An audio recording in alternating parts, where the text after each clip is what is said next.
Probably no surprise to anyone that we have been through a media revolution in the last 150 years because of the telegraph, the photograph, the telephone, and then later innovations that improved upon these things because of the invention of the computer.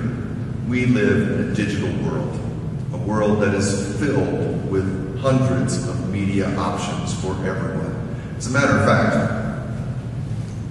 in one small device, we combine the telegraph, the telephone, the photograph, and all their innovations in radio and TV and the computer in one small device. And for the first time in history, this technological revolution in communication is being taught not by the adults. After all, when writing was invented, the adults mastered it and passed it on to their children. When the printing press was invented, the adults mastered it and passed it on to their children. Same with the telegraph, the photograph, the telephone, the television, the radio, even the computer. This world is one that our children inhabit, and we adults are learning from them. It's a strange time to preach a sermon, a traditional oral medium. In every congregation, if you have all ages represented, you have at least 4 different media groups. Those over 60 will love a well-crafted sermon that's well-written and argues a point. The baby boomers who have been raised on sitcoms will love it if you tell them a story with a moral. The MTV generation is really going to love it if you use sound bites and emotionally laden content and active stories.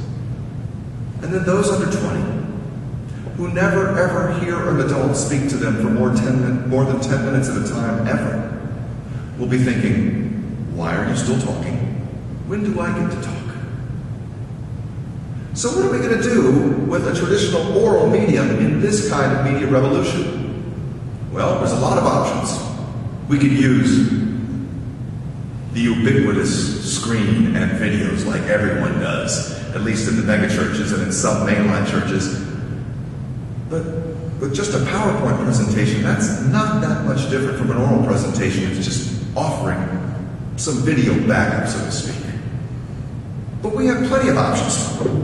From props, we all wear masks. Why? And what does it mean? We could use puppets. Hi, welcome. This is St. Patrick. We could use visual aids. Here is the family tree of Abraham and all the consequent events that led to their displacement and the conflict in their lives. We can use drama. To be or not to be. We can just tell stories. The options really are endless. But by what criteria do we choose to use any extra media in a sermon? The whole point is to get across the gospel. And all of these tools, whether it be the screen, the puppet, props, or just oral communication, all are meant to serve the gospel.